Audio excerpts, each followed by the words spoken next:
We have the fortune of having a bit of a chat with Professor Wolfgang Grisold, our Secretary General, World Federation Neurology. Good morning, Professor Grisold. Good morning, Tissa. Nice to meet you. Likewise, likewise. You have been working hard to promote brain health worldwide for a long period of time. Tell us a bit more about you for our audience. I know a fair bit about you, but on behalf of our audience, tell them who you are, where you are from, and how you are spending time these days. Okay, thank you very much. I'm from Vienna, Austria, which has a long tradition in neurology, and my call for neurology came during my studies when I studied the complex pathways of several tracts. Then I got attached to neurology, and since that I was convinced I had to become a neurologist. I'm fascinated by the peripheral nervous system, and let's say my main scientific works were in regard to cancer and neurology, which is an ever-changing story because of new therapies and new side effects and new treatments, and also the peripheral nervous system, which comprises the mononeuropathies and the polyneuropathies and muscle disease. Apart from that, I also take care on palliative issues, and we have been lucky to see the development of palliative care in the last years, as well as neuro-oncology, which was not there in some countries at all. And of course, patient issues are always important, and that goes with advocacy, which somehow developed out of this work with palliative care and taking care of patients and patients' needs. How do I spend my days? Just to say, COVID, we had also a lockdown in Vienna, but I was privileged as a doctor that I was still able to see some patients which were needed in emergent cases. And I did that. I also did EMGs during that time, only if needs were done. And we feel much relieved that the lockdown has lifted up considerably now. And I wish the same to all of you for your work. Wolfgang, you have a unique background. You are trained in pathology also. How did you manage to find time to spend time in the laboratory as well as in the clinical rooms?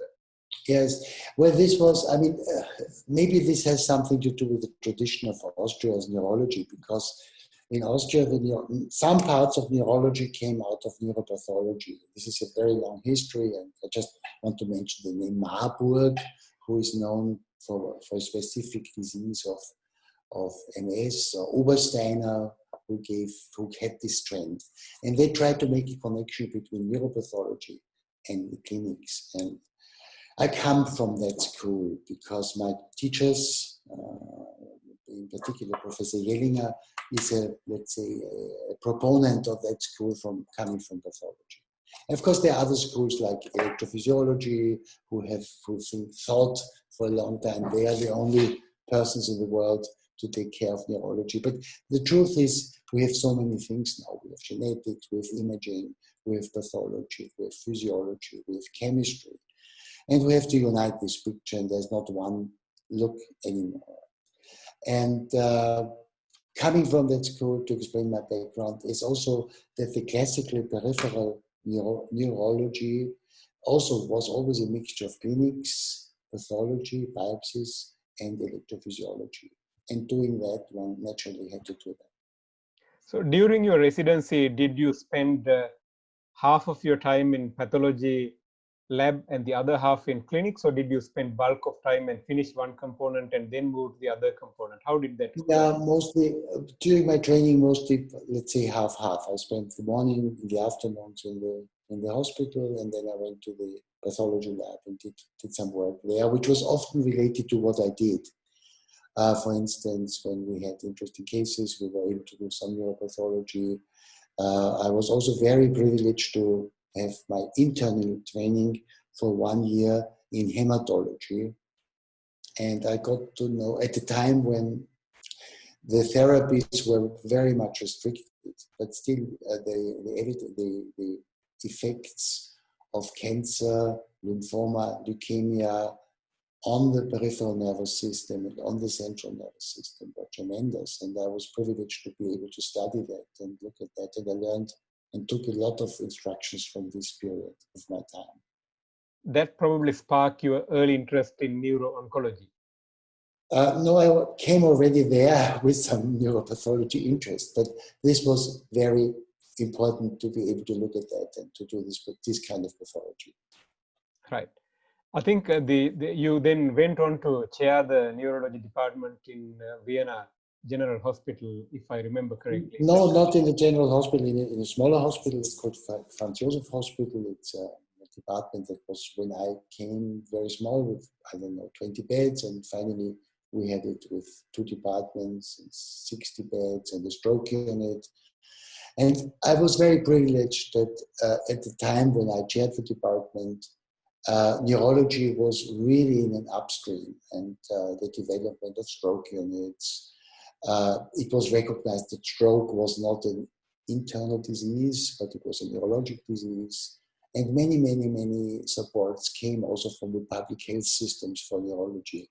And I was lucky to do that. And in 2001, we separated the Joint Society of Psychiatry and Neurology into a neurologic and a psychiatric association. I was privileged to be nominated the first president of the Austrian Neurological Society at the time. And with this society, of course, I was very much involved in the development and in the development of neurology at the time.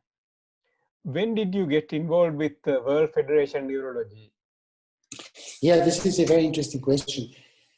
I was thinking about that. My mentor in the World Federation of Neurology was Johann Ali. And I think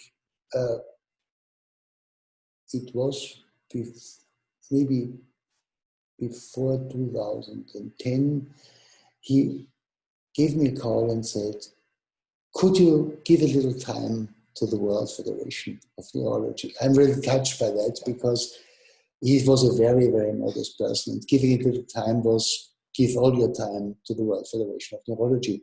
And before becoming a trustee, I was able to take over the education committee as an interimist chair.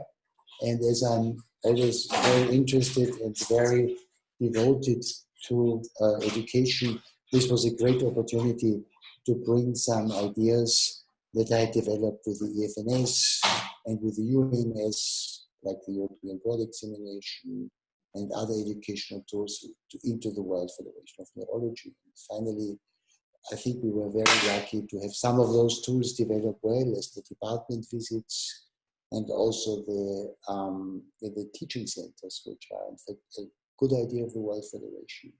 And I'm very much devoted to that because it gives the World Federation a really important input on site on the development of neurology, not only for the person who is taught, but also for the teaching center and also for the country where the teaching center is, because it empowers people to do neurology.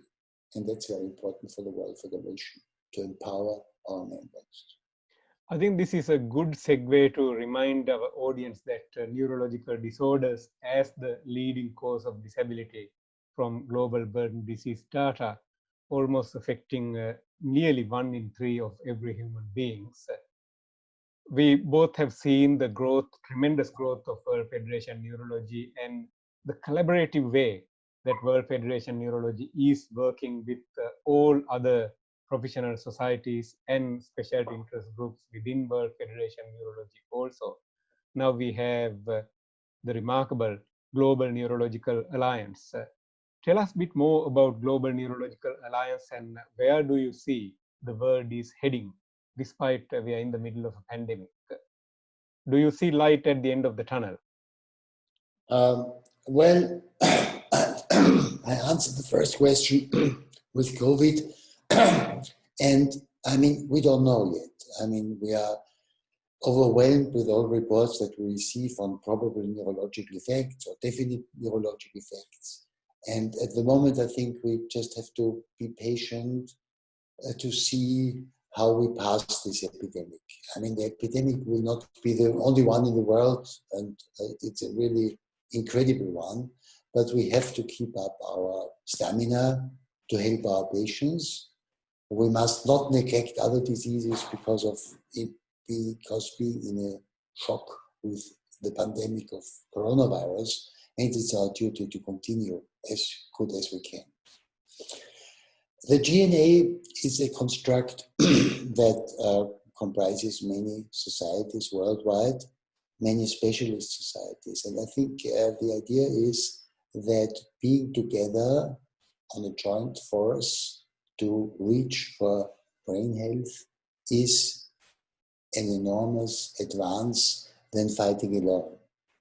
I've been using the word neurology, and by using the word neurology, as a neurologist, one always thinks, what do I mean? Do I mean stroke neurology? Do I mean electrophysiology? Is it peripheral neurology? Is it autonomic neurology? And this shows the picture. The picture is that neurology, of course, and this is following the trend of international science and development, has been split into many, many very efficient and very competent societies. And the GNA makes this effort to put these societies together for the common aim, and the common aim is brain health. It may be that this GNA also needs additional input from patient organizations. But I think as a whole, it's a construct that is very fruitful, and many inputs can be derived from this powerful association. Finally, what are your thoughts or advice for our viewers, young neurologists as well as established neurologists as well as medical students? Where do you see the future going to be? Yes, a very, very difficult question. Well, a simple question, a difficult question.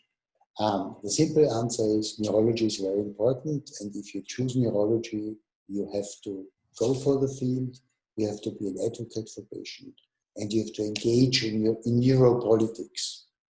I just want to mention that Tissa and myself were privileged to be accepted by the American Academy's Politucci meeting, which is a meeting that teaches advocacy and leadership to young people, which was unthought of before. And what I took away from it is everything is politics. So wherever you do, whatever you do, you can do something. You are able to do something, and you're not a passive link. And this is very important for young neurologists and even for trainees. You're an advocate already for a patient or for someone who needs something. So be aware of that, and be aware of your powerful role in a medical system, although at the time it may not seem so. The second point is how can we proceed? And I think to foster neurology at all sides, in all fields is important. To advocate for patients is important. And of course, we must not forget that the link to research, to science, to publication must be kept open. And I think we still need to have more closer collaborations, closer links, closer influx, also to neuroscience, to help us with new ideas and to bring in new aspects of neurology. Neurology is not stale, just neuropathology maybe, but not even that is correct. If you look at the cranial nerves, you find that the 11th nerve has an accessory nerve. You may find that a zero nerve. So nothing is stable. And that's also something. Don't be dogmatic. Everything changes. I agree. Thank you very much for those wise words. I also would like to add how important it is to collaborate and try and find solutions together. And also to remind people, you would agree with me, compared to the days where you began neurology and neuropathology training, we now in enormous advancement in therapeutic era, despite in the middle of a pandemic. Most neurological disorders we can treat for, and we have very good treatment for, and very good treatment is coming on the way. To the extent we are talking about ending Parkinson's disease, a very big, ambitious World Brain Day campaign.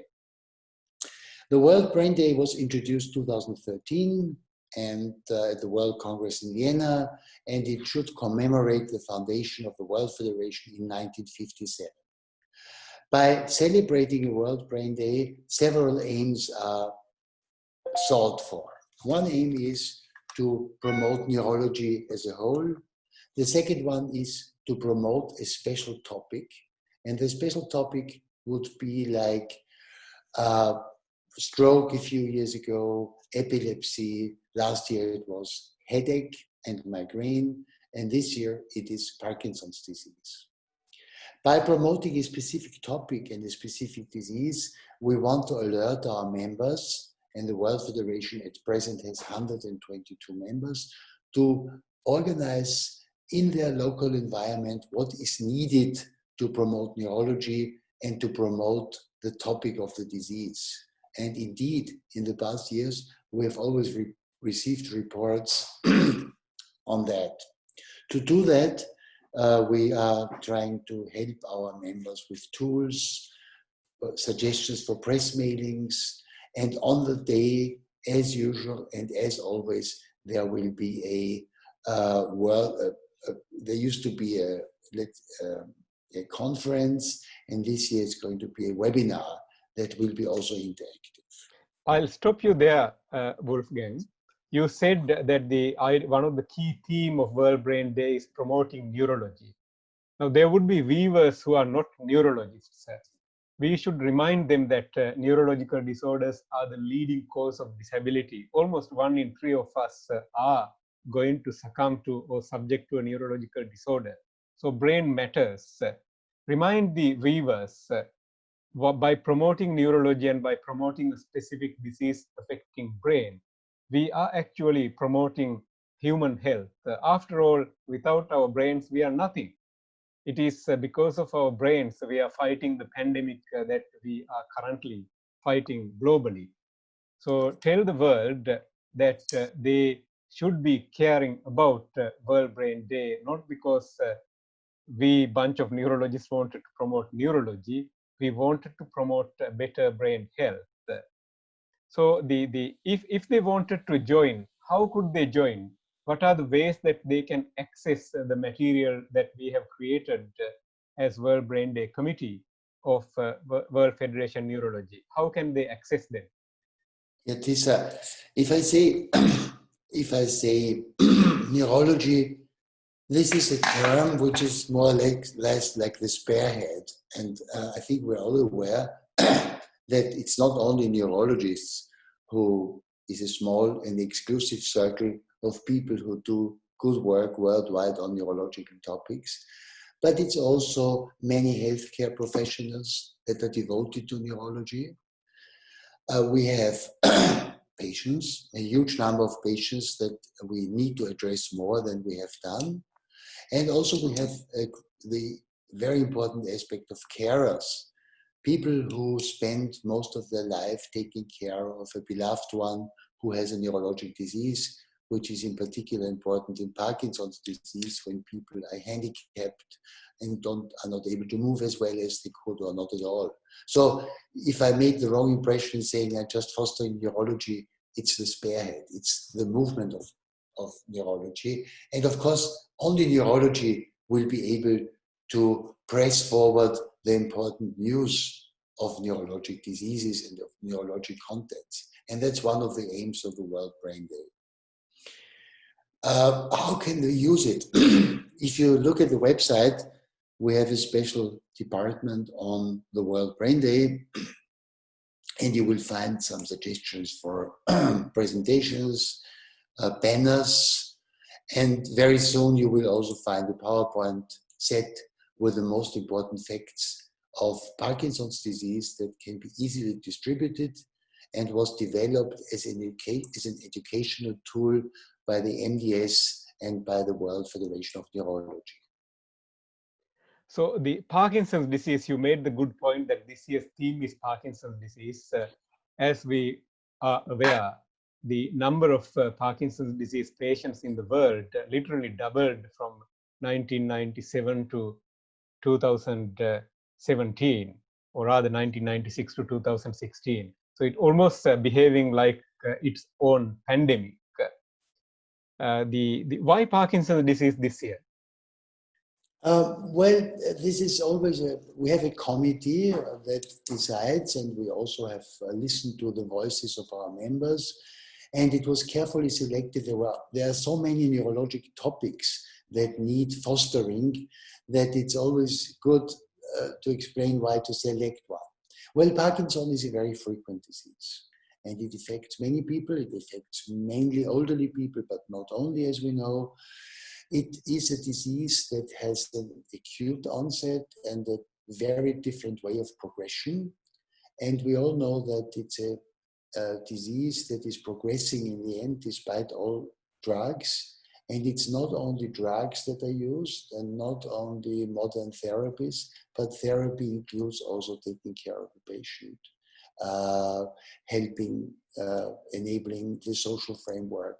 And finally, if patients are in a very progressed state, there's also an element of palliative care in the final stages. So it's a huge amount, and it's still heartbreaking to see that some patients with Parkinson's are not diagnosed, are not treated, and maybe even end up in a nursing facility without being properly diagnosed and helped. So I think it's a huge and a tremendous activity to be needed. And we are very glad and very blessed that the movement disorder society, who spends so much activity into education, research of this disease, is doing this together with us. So your final request to worldwide audience and viewers of World Federation Neurology YouTube channel. I know that we live in a pandemic. We all have to practice social distancing and physical distancing. But at the same time, technology has make us into a single world and really close us together, or get us closer rather. Say, for an example, I live in Melbourne, you live in Vienna, and we are talking to each other through internet, which was not heard of before. So your final request to young neurologists, medical students, nurses, rest of the other doctors, family physicians, and patients and carers, what do you want them to do around the World Brain Day 2020 Ending Parkinson's Disease campaign? Yeah, thank you. That's a very good question. And the request always for the World Brain Day is to, first of all, bring the word, spread the word of World Brain Day in your own environment, because in your own environment, you're a good advocate for a cause. The second point is to societies, that societies have the power usually to propagate the World Brain Day, to bring the news in media, to invite people who may spread the news in media on Parkinson's disease. But you mentioned a very important thing, and you said young neurologists and trainees, and this is a very valuable source of the future. So World Brain Day is not something for societies and for some anonymous corporate, but every one of us, being a trainee, being a young neurologist, being an advanced neurologist, being a professor, should take care and interest in promoting the World Brain Day.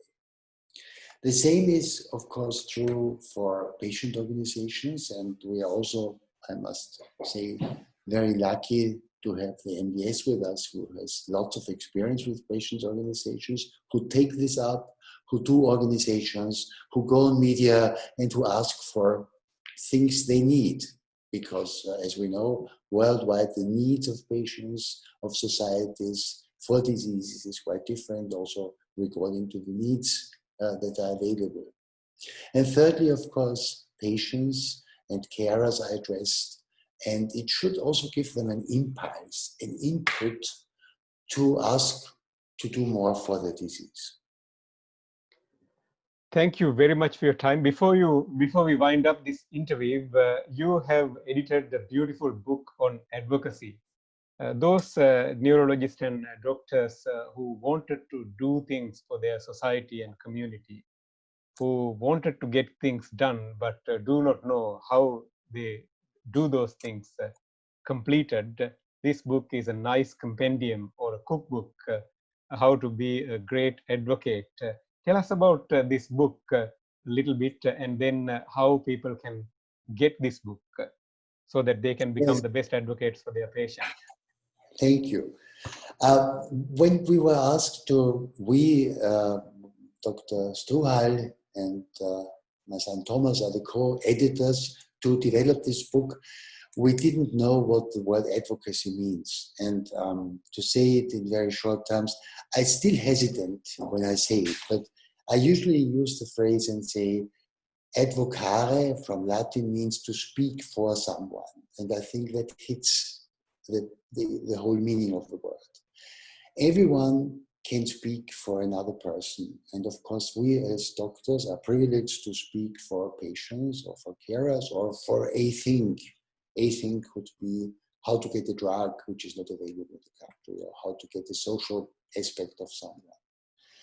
And we try to figure out what advocacy means seen from different perspectives. The perspective of patients, the perspective of societies, the perspective of completely different entities. And I used for that the example of the Kinderdorf, which is a global society taking care of children who have advocacy as one of their main drives.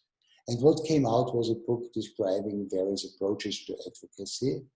And the bottom line, except to speak for someone, the second bottom line is everyone is an advocate.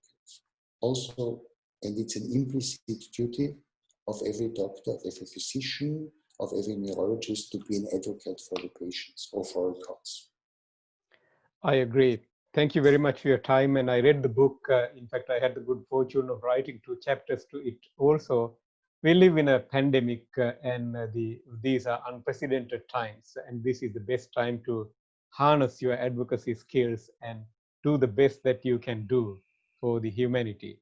Let's hope that we would celebrate a fabulous World Brain Day, 22nd of July, which is the birthday of the World Federation of Neurology. And thank you very much for your time, and have a wonderful day in Vienna. And good luck and all the best. Thank you. Thank you very much, Tissa. All the best, Australia. Thank you. Just make